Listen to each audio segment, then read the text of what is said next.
आज हम bye my boss episode 1 शुरू करेंगे, तो चलिए शुरू करते हैं। आर्या। एक शानदार ऑफिस, शांत एनवायरनमेंट। मानफान अपनी जगह पर बैठी है, उलझन में, जबकि सामने बैठी महिला उसे शांत भाव से देख रही है। मानफान धीरे से खुद से, आर्या, वह व्यक्ति जो कल रात उसके साथ था, अब सामने बैठा था। क्या यह कोई सपना था? यह कैसे हो सकता है?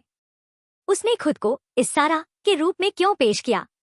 उसके हाथ की मुट्ठी कसी हुई थी, तीखे नाखून उसकी हथेली में चुभ रहे थे।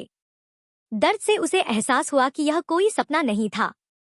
उसके चेहरे पर उलझन थी, आईब्रोज इतनी सख्त हो गई थी कि वे लगभग जुड़ गई थी। इस्सारा, शांत लेकिन क्लियर स्वर में, आप किस आर्या की बात कर रही हैं? शायद आपने मेरी बात नहीं सुनी। एक पल रुककर धीरे और स्पष्ट स्वर में फिर बोली, मैं इस्सारा हूँ। मैंने अभी अभी तुम्हें अपना नाम बताया है। उसके होठों पर एक हल्की मुस्कान थी। उसने कुर्सी पर आराम से झुकते हुए अपनी टांगें क्रॉस कर ली। उसकी मुस्कान इतनी शक्तिशाली थी कि मानफान एक पल के लिए हिप्नोटाइज सी हो गई। मानफान की आंखें झपकती हैं, उसका चेहरा गर्म हो जाता है, गाल लाल हो जाते हैं। उसके दिमाग में हलचल मच जाती है। वह समझने की कोशिश करती है कि यह सब क्या हो रहा है। इस्सारा हल्की हंसी हंसती है, जिससे मानफान और घबरा जाती है। उसने तेजी से अपने फोल्डर और आईपैड उठाने के लिए झुककर कोशिश की, लेकिन क्लमजी अंदाज में आगे बढ़ी।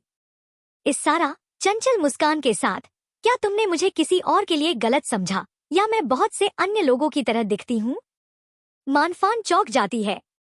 जैसे ही वह अपनी गिरी हुई चीजें उठाने लगती है, एक पतला हाथ भी उसकी मदद के लिए आगे बढ़ता है। इतना पास होने के कारण मानफान को इस्सारा की जानी पहचानी खुशबू महसूस होती है। यह वही खुशबू थी जिसे वह कभी नहीं भूल सकती थी।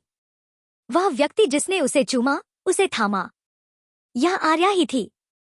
मानफान बुदबुदाते हुए, अविश्वास में, यह वास्तव में आर्या है।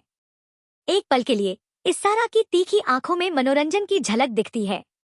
वह धीरे से फोल्डर और अन्य वस्तुएं मानफान के हाथ में थमा देती है, फिर बिना कुछ कहे अपनी डेस्क पर लौट आती है। इस्सारा, शांत लेकिन स्ट्रॉन्ग स्वर में, कृपया बैठिए मिस मानफान। इस इनविटेशन ने मानफान को अंदर से अजीब तरीके से खींच लिया। वह हड़बड़ाई, फिर खुद को संभालते हुए बैठ गई। मानफान हकलाते हुए, हाँ, ओह, हाँ। वह अपने भीतर के सवालों से जूझ रही थी, क्या इस्सारा सच में आर्या है? वह सवाल पूछने की हिम्मत नहीं कर पाई। इस्सारा का शांत, गंभीर व्यवहार उसकी हिम्मत को पूरी तरह से दबा रहा था। इस्सारा, कलम घुमाते हुए, सीधी नजर से देखते हुए, मुझे यकीन है कि तुम्हें अभी भी याद है कि तुम यहाँ क्यों आई हो, है न? मानफान की आंखें इस्सारा की उंगलियों से हटकर उसकी आंखों से टकराती हैं। उन आंखों में गर्मजोशी का कोई निशान नहीं था, जिससे मानफान और अधिक अनकंफर्टेबल महसूस करने लगी। वह गहरी सांस लेती है, खुद को शांत करने की कोशिश करती है। मानफान संयमित स्वर में, मुझे याद है। मैं आपसे पहले असभ्य होने के लिए क्षमा चाहती हूँ मिस इस्सारा। इस फॉर्मल लहजे पर इस्सारा हल्के से आईब्रोज उठाती है, मानो यह उसके लिए अनएक्सपेक्टेड था। फिर वह सहजता से बात आगे बढ़ाती है। इस्सारा, हल्की मुस्कान के साथ, अच्छा, चलो फिर शुरू करते हैं। वह एक कॉन्ट्रैक्ट निकालती है और मानफान की ओर बढ़ाती है। मानफान ध्यान से हर शब्द पढ़ती है, फिर उत्सुकता से सवाल पूछती है। मानफान, सावधानी से, मेरी कंपनी क्यों? तुम्हारे पास तो बहुत सारे अन्य विकल्प होंगे।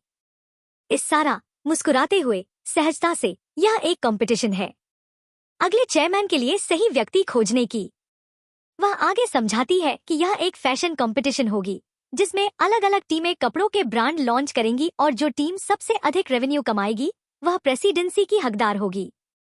मानफान ध्यान से सुनती है, फिर सोचती है, यह एक बड़ी चुनौती है। क्या वह इसके लिए तैयार है? लेकिन एक और सवाल उसके मन में घूमता रहता है, क्या इस्सारा सच में आर्या है? तो फिर मिलते हैं अगले एपिसोड में। Bye bye.